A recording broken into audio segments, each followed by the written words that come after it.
Bonjour bien-aimés frères et sœurs, que le Seigneur nous bénisse. Nous bénissons le nom de l'Éternel. Ce matin, nous disons sainteté à l'Éternel. L'univers tout entier est l'ouvrage de ses mains. Son amour n'a pas de fin, sa grâce n'a pas de limite. Il est plein de compassion, il est infiniment bon. Il renouvelle pour nous chaque jour ses bontés. Il combat pour nous les combats visibles et invisibles. Et il nous accorde la grâce d'être compté parmi les vivants. Comment n'est pas le louer, comment n'est pas le célébrer.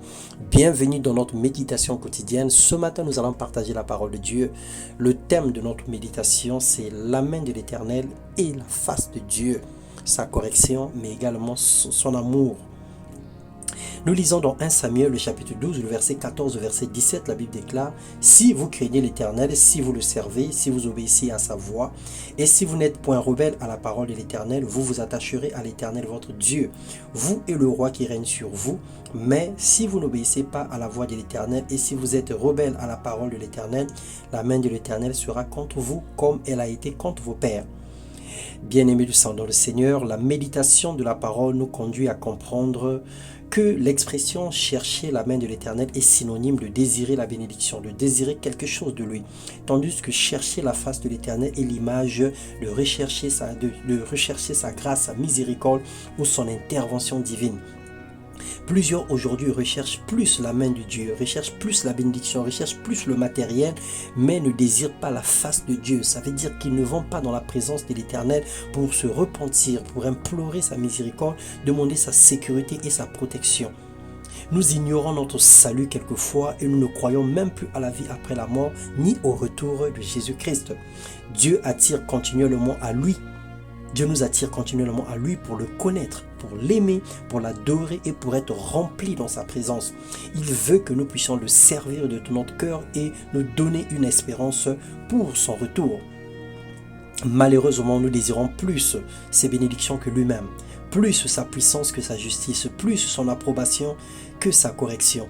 Et quand les choses vont très mal dans notre vie, nous disons que l'Éternel ne nous écoute pas, l'Éternel ne répond pas, ou encore l'Éternel Dieu n'existe pas. Nous chavirons et nous nous détournons de sa face. La Bible déclare que la main de l'Éternel n'est pas courte pour toucher, pour sauver, ni son oreille trop dure pour entendre, mais ce sont nos crimes qui mettent une séparation entre nous et notre Dieu. Ce sont nos péchés qui nous cachent sa face et l'empêchent de nous écouter. Car nos mains sont souillées de sang et nos doigts de crime. Nos lèvres profèrent le mensonge et nos langues font entendre l'iniquité. Personne ne plaide avec justice, personne ne se plaint avec droiture, on s'appuie sur des choses vaines et disent des faussetés. On conçoive le mal et enfante le crime. Ésaïe 59, le verset 1 au verset 4. Certes qu'il fait pleuvoir sur les bons et sur les mauvais, mais un homme attaché à Dieu est docile et mange toujours les meilleures productions du pays. Et celui qui aime Dieu ne craint pas de rechercher sa face continuellement parce que c'est pour son bien, c'est pour se préparer, pour préparer son éternité que nous avons besoin de nous repentir régulièrement, de demander pardon à Dieu et de demander sa correction. L'Éternel, dans sa justice, il fait la différence entre ceux qui le servent et ceux qui ne le servent pas, entre ceux qui le recherchent et ceux qui ne le recherchent pas, entre ceux qui s'attachent à lui et ceux qui ne s'attachent pas à lui. Alors que Dieu te fortifie, qu'il te garde fidèle à lui, continue à chercher la face de l'Éternel autant que tu cherches sa main et sa bénédiction.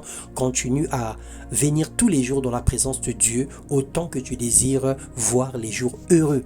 Que Dieu nous bénisse et nous accorde la longévité, qu'il bénisse nos projets, qu'il bénisse nos familles, et qu'il soit au centre de tout ce que nous allons accomplir dans le nom puissant de Jésus-Christ. Amen.